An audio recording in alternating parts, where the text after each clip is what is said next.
Welcome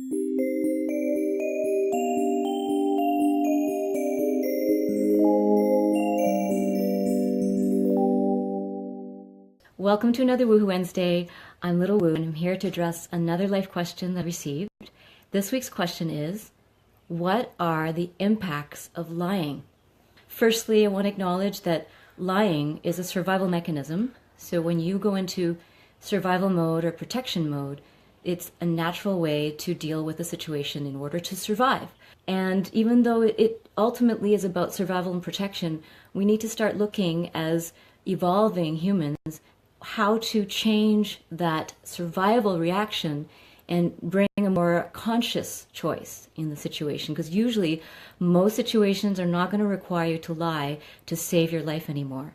So that's one of the things that I would do. If I had to save someone's life, I might lie for them, because to me that seems like something that's worth doing, because the consequence is so huge. But most of life's consequences, no matter how big they are, lying is a reactionary behavior, a survival mechanism that can be transcended and transformed when we are more conscious about what we're doing. So as my favorite comedian says, Louis C.K., he says, lying is pretty amazingly useful in life. So how do you tell a kid not to use a thing that just solves every problem like magic? So that's a quote from Louis C.K., and he's talking about how he's trying to teach his daughter not to lie. But then how do you teach someone when it's so useful? So it is a useful tool. And I'm gonna bring up 3 questions that you can ask yourself. What kind of lie is honorable to you? And so I've already said mine, that I would lie to save someone's life. And then second question is, when is lying disagreeable to you? And for me, I can think of a whole bunch of disagreeable lies, and one would be lying to protect myself, and not life or death situation, just everything besides life or death. Lying to avoid getting into trouble, lying to avoid someone's reaction because we're sensitive or we don't want to hurt their feelings, lying in order to avoid consequences and accountability. So those are some reasons where I wouldn't want to lie. Now, telling the truth doesn't mean that you share every thought or feeling or experience you've ever had. I'm not going to tell you what I ate for breakfast, not because I'm trying to hide it or ashamed of it, just because I don't think it's relevant or useful or appropriate, and I don't feel that it's benefiting maybe the person, or it's part of my own process and it's not it's confidential, so it's something I'm going through and I'm digesting it. So those are all reasons why I might not share everything. And those are not lies. Those are just being a discerning human. Okay, now the third question that you can ask yourself is, what actions or beliefs are commonly causing you to have to lie or to feel like you must lie? So if you feel like, oh, I have to lie to my partner, what is the situation? Like, what is causing you to have to lie to your partner? And someone might say, well, I don't want to hurt their feelings. Or I don't want to break up the marriage and hurt the kids. So I've heard all kinds of reasons why someone's lying in their marriage or in their relationship. And so that question is like, what is causing you to have to lie? You have to really understand what's causing, and then you have to be courageous enough to face that situation and work through it. Now, someone says, well, I have to lie to keep my job. Then you may want to think about your livelihood, and maybe you're approaching in a way that is really hurting you if you have to lie every day to survive at work. So those are some things to think about, like what is causing you to be in situations all the time in which you must lie? What kind of choices are you making? What kind of people are you surrounding yourself with? What kind of jobs, relationships are you building that are built on lies? Okay, so those are the 3 magical questions.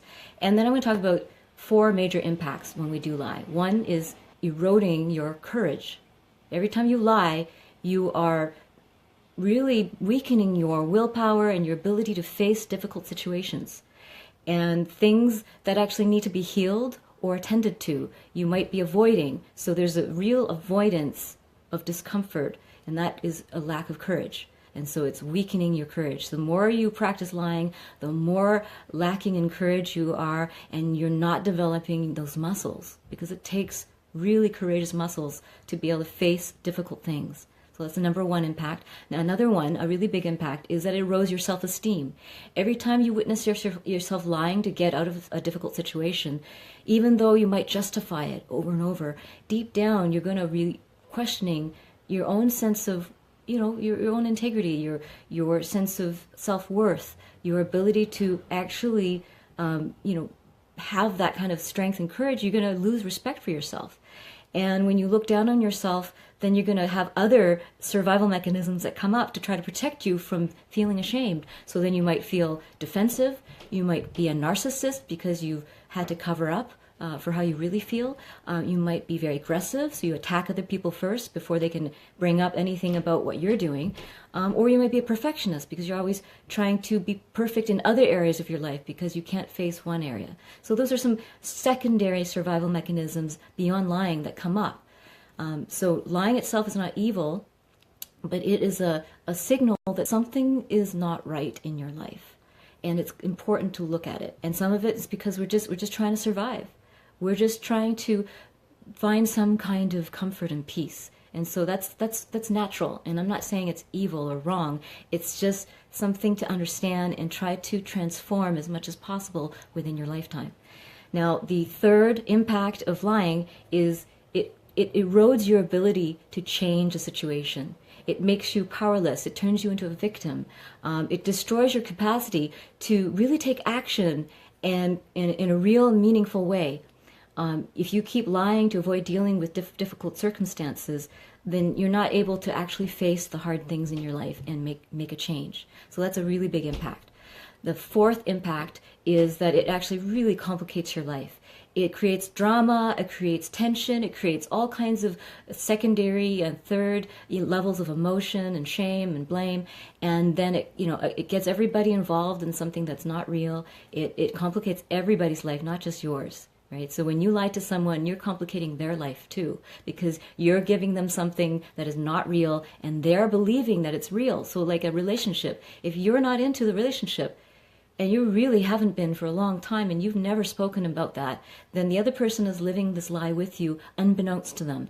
And so they're wasting years of their life investing in you when you're actually not really present with them. You're not really truly interested. So that's how we hurt others. We think we're going to make them cry or heartbroken or even maybe suicidal if we break up with them or if we move away from the friendship or relationship. But by lying to them, we're not allowing change to happen. We're not allowing them to have their freedom and their choices in this life. We're keeping them trapped in a lie. We're trapping ourselves in a lie. Now people ask me, what about little white lies? They're just small little lies. They're not big. Well, I would say that a little white lie is preparing you for a big lie. Because if you can't handle the discomfort of that little tiny situation, or that they might be hurt a little bit by if you say that truth, or that other people get a little bit mad at you, do you think you have the resolve and the courage and the strength to face a really big situation that you must tell a very hard truth around, where you have a lot of losses that might occur? You might have a lot of flack. You might have a lot of loss of reputation, or loss of income, or a loss of something, a loss of relationship. You're not going to be willing to face that giant discomfort if you can't face the little discomforts that come every day. The benefit of telling the truth all along the way is that you never end up having to tell a very big truth, well, at least not very often. Because if you've been honest in your relationship, then when it comes time to make a very big decision together, that person is not going to be surprised, because you've been pointing your ship in that direction all along. You've been saying, this doesn't feel right to me. This is such a huge topic. I could talk for a whole day about it, but I just want to give you lots to think about around this topic this week. And hopefully it's something from today's talk is going to stay with you through the week and inspire you. So these are all things that are not to be ashamed of if we've been lying, because part of a truth seeker path is someone who has had to deal with a lot of lies, and often it starts with yourself. Though in my past, when I was a child, I went through periods of lying, and I really wanted to understand, what am I doing? Why am I doing this? And that led me into this journey of learning to tell more truth. And I've come to a point in my life where I mostly tell the truth because it's so easy now. I've built a whole system around myself so that I can tell truth easily and honorably, and by being more compassionate, we can tell truth that is real without being mean or spiteful. I always say, truth, it might cut, but it cuts clean and the wound will heal. A lie will cause festering, and the wounds will be much worse later on. So I'd rather cut something clean, and it's real, and it's honest, and it might hurt for a little bit, it stings just for a moment, but then it heals, because the person will appreciate that you are being authentic and real, and in the long run, that's usually appreciated. Even in the short run, people might kick and scream of it. There's always exceptions, and I don't want to exclude those, but this is just food for thought for the week, and I hope that this has helped. And you'll see you next week on Woohoo Wednesday with another life question. If you have a life question to offer, please email me at treasures@littlewoo.org. And also, please join my private email list, off of all the social networks, because that's where I've kept the longest contact with people who are tuned into this work. And we can work together in courses in the future when I'm offering them, or in private sessions. I'm doing one-on-one Skype, Zoom, or in person if you live in Vancouver. And I love to work with you on your journey to become a magical human, someone who's self-actualized, because you understand your worth and you are learning to express your magic in this lifetime. And I want that for every human being. So, see you next week.